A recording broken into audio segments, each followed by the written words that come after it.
चुनाव आयोग का बड़ा फैसला, विपक्ष में मची खलबली। बिहार के बाद पूरे देश में लागू होगा एसआईआर यानी वोटर पुनरीक्षण। पूरे देश में घुसपैठियों की वोटर आईडी की होगी जांच।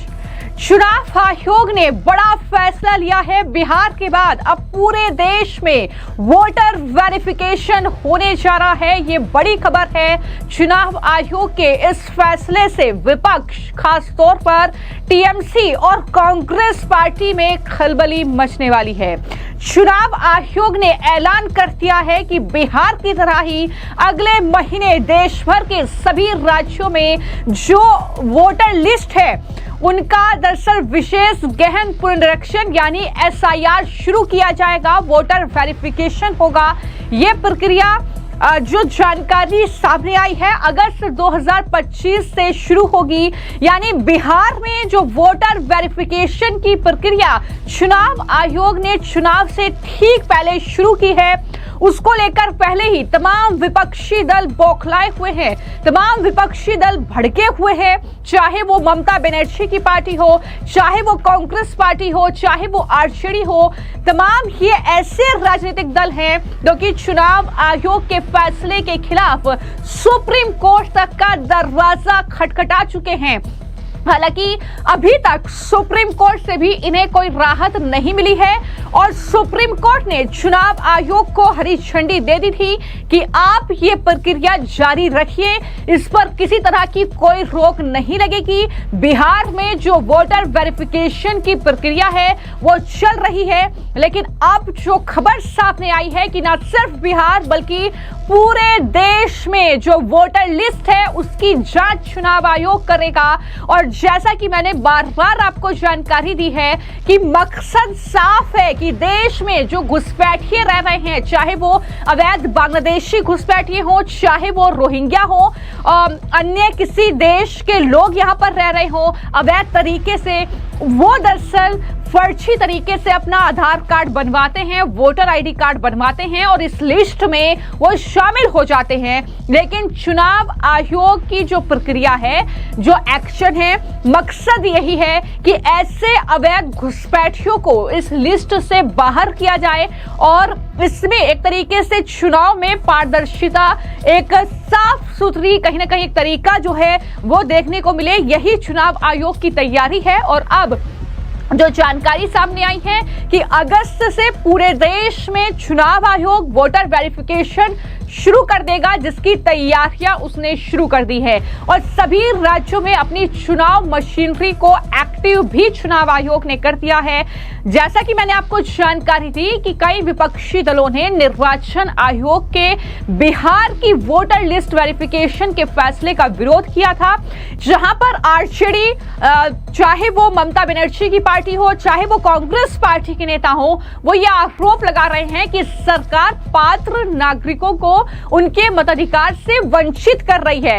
यानी यहां पर बीजेपी आरोप ये लगा रही है विपक्ष पर कि विपक्ष ने अपने वोट बैंक के लिए कहीं ना कहीं घुसपैठियों को बताया है, उनका इस्तेमाल वोट के लिए किया है और उन्हें बाहर निकालना इस वोटर लिस्ट से ये चुनाव आयोग का मकसद है। लेकिन यहां पर जो विपक्ष दावा कर रहा है वो ये कह रहा है कि सरकार जो है पात्र नागरिकों को उनके मताधिकार से वंचित कर रही है। उन्होंने सुप्रीम कोर्ट का दरवाजा खटखटाया। सुप्रीम कोर्ट में अब इस मामले पर अगली सुनवाई जो है वो 28 जुलाई को होनी है।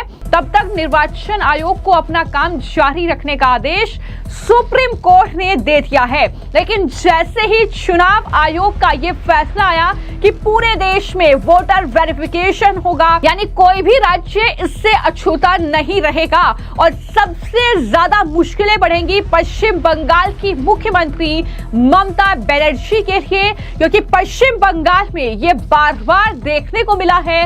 बार बार बीजेपी ने चुनाव से पहले ये आरोप ममता बनर्जी पर लगाया है कि वो दरअसल वोट बैंक के लिए वहां पर न सिर्फ अवैध अवैध तरीके से बांग्लादेशियों को एंट्री करवाती हैं, बल्कि चुनाव में उनका भरपूर इस्तेमाल करती हैं, चाहे गुंडागर्दी के लिए इस्तेमाल करना हो, चाहे वो वोट बैंक बढ़ाने के लिए इस्तेमाल करना हो।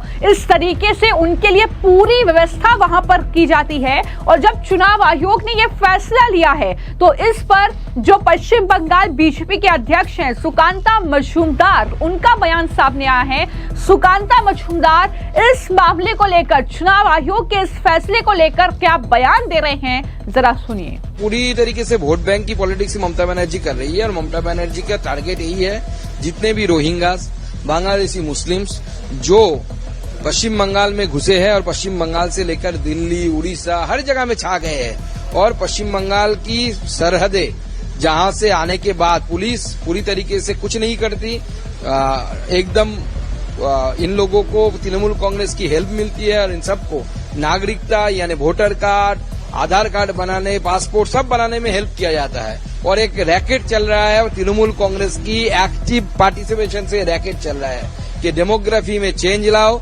हिंदू इलाके में मुसलमान को बसा के वहां पे जीतने के लिए वहां पे व्यवस्था करो। लेकिन इन उल्लुओं को, इन गधों को इतना मालूम नहीं कि आज तो डेमोग्राफी थोड़ा मुस्लिम ज्यादा हो रहा है, इसलिए टीएमसी को वोट कर रहे हैं, बनर्जी चटर्जी को वोट कर रहे हैं। जब ये परसेंटेज 40% से ऊपर हो जाएगा तो कोई बनर्जी, चटर्जी, मुखर्जी, दास सरकार कोई बंगाल की मुख्यमंत्री या विधायक नहीं रह सकते, नहीं बनेगी। तो आपने सुकांता मजूमदार को सुना, जो ये कह रहे हैं साफ तौर पर कि चुनाव आयोग का ये फैसला जाहिर तौर पर ममता बनर्जी के लिए झटका होगा, क्योंकि जिस तरीके से घुसपैठिया यहाँ पर बसाए गए हैं, हिंदुओं को टारगेट वो ना सिर्फ कर रहे हैं बल्कि ममता बनर्जी के लिए वोट बैंक वो बन रहे हैं। तो ऐसे में उन पर एक्शन होगा तो ये पश्चिम बंगाल के लिए अच्छा होगा। और वहीं पर न सिर्फ सुकांता मजूमदार बल्कि कई नेता, जिसमें बीजेपी के जो सांसद हैं दिल्ली से योगेंद्र चंदोलिया, उनका भी बयान सामने आया है।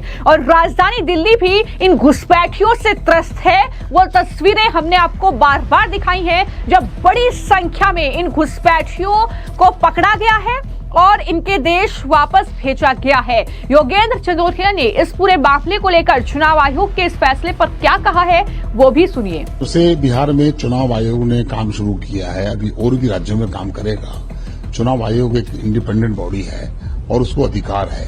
अगर नेपाली, म्यांमार के लोग और बांग्लादेशी लोग अगर हमारे मतदाता होंगे तो हमारे जो स्थानीय लोग हैं, स्थानीय निवासी हैं, वोट का राइट उनको होना, उनको राइट क्यों है और ये वोट क्यों बने, और ये सारे वोट डिलीट होने चाहिए।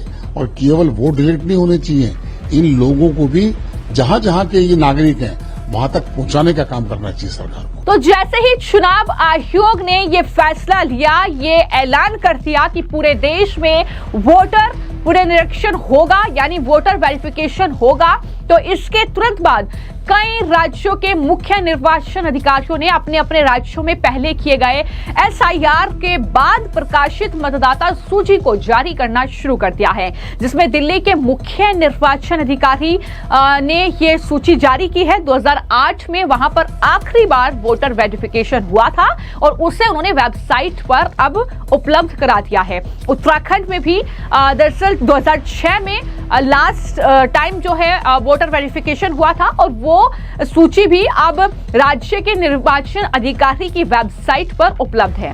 वहीं राज्यों में पिछला विशेष गहन पुनरीक्षण आधार तिथि के रूप में काम करेगा, क्योंकि निर्वाचन आयोग बिहार की 2003 की मतदाता सूची का गहन पुनरीक्षण कर रहा है। ज्यादातर राज्य ने 2002 और 2004 के बीच मतदाता सूचियों का वोटर वेरिफिकेशन किया था। तो मकसद साफ है कि जो भी अवैध घुसपैठिए रह रहे हैं, जो लोग मृत हैं, जो फर्जी तरीके से वोटर लिस्ट में शामिल हुए हैं, उन्हें बाहर करना।